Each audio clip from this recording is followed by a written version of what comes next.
एक और बड़ी खबर, अरण्य भवन में बड़ा प्रशासनिक फेरबदल हुआ है। कई वर्षों से एक ही सीट पर जमे बाबुओं को इधर से उधर कर दिया गया है। हौफ अरिजीत बनर्जी ने आदेश इसके लिए जारी कर दिए हैं। संस्थापक अधिकारी से कनिष्ठ सहायक तक 86 कार्मिकों के अनुभाग बदले गए हैं। इस लिस्ट को लेकर ज्यादा जानकारी के साथ हमारे एसोसिएट एडिटर निर्मल तिवारी हमारे साथ लगातार बने हुए हैं।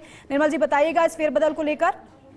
देखिए दीपिका, इस समय पूरे खलबली मची हुई है पूरे अरण्य भवन के अंदर, क्योंकि पीसीसीएफ हौफ अरिजीत बनर्जी ने जो एक क्रांतिकारी आदेश जारी किया उसके बाद से तमाम जो बाबू हैं उनकी सत्ताएं हिल गई हैं जी। 86 बाबू ऐसे हैं जिनमें अगर हम सीधे तौर पर बात करें, जिनमें संस्थापन अधिकारी से लेकर कनिष्ठ सहायक तक के जो 86 कार्मिक थे, मंत्रालय कर्मचारी, मंत्रालय कार्मिक, इनको अलग अलग स्थानों पर, मतलब जिस अनुभाग में थे उनके अनुभाग बदल दिए गए हैं। जो विधि में था उसको अगर वन्य में भेज दिया गया, वन्य में था उसको आरटीआई वाले को बिल और कोष में। लेकिन सबसे ज्यादा जिनको निराशा हो रही है वो बिल और कोष वाले जो बाबू हैं। वो चाहते थे कि जो भी बिल पास हो, जो भी कोष के जो तमाम जो काम है वो उन्हीं के हाथों किए जाए, लेकिन उनको वहां से हटा दिया गया। इसके पीछे सीधा कारण यह है कि वर्षों से जो बाबू एक ही सीट पर जमे थे उनकी वजह से लगातार इस तरह की संभावना बन गई थी, इस तरह की आशंकाएं बन गई थी। और खास बात यह भी है कि शिकायतें भी बहुत मिली थी बाबुओं की तरफ से। कुछ इस तरह के भ्रष्टाचार की भी शिकायतें मिली थी, अनियमितताओं की शिकायत मिली थी, उनको व्यवहार को लेकर शिकायत मिली थी। तो उसके बाद लगातार मंथन करने के बाद पीसीसीएफ और हौफ अरिजीत बनर्जी ने यह आदेश जारी किया। आपको ध्यान हो,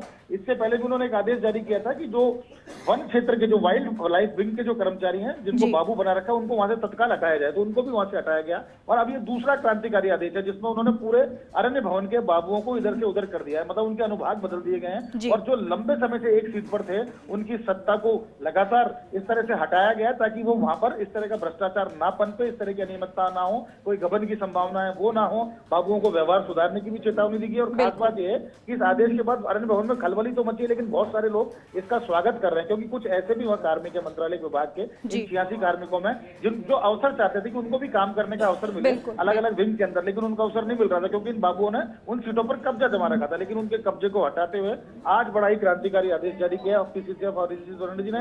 और लगातार जो 86 जो वहाँ के बाबू हैं जिनका अलग अलग स्तर के अलग अलग श्रेणी के, उनकी तमाम सीटें बदल दी हैं। इससे ये लगता है कि अरण्य भवन में एक तरह से सफाई का दौर शुरू हो चुका है। अरण्य भवन में आज सफाई हुई और ये निश्चित तौर पर इसको बाहर भी देखा जाएगा, यानी कि जल्दी ही आरएफएस स्तर से लेकर रेंजर या वनपाल स्तर की जो तबादला सूची है वो भी निकट भविष्य में जल्दी आएंगी और उनको कोशिश की जाएगी जिसका जिस तरह का अनुभव हो, जिस तरह का विंग है उसको उसी के अनुसार से उसको वर्गीकरण और बिल्कुल और बदलाव होने भी चाहिए, क्योंकि यहाँ पर जिस तरीके से काफी समय से जो बाबू जमे हुए थे उनको इधर से उधर किया गया, लेकिन उन लोगों को मौका मिला है जो वाकई में काम करना चाहते थे। बहुत शुक्रिया आपका पूरी जानकारी के लिए।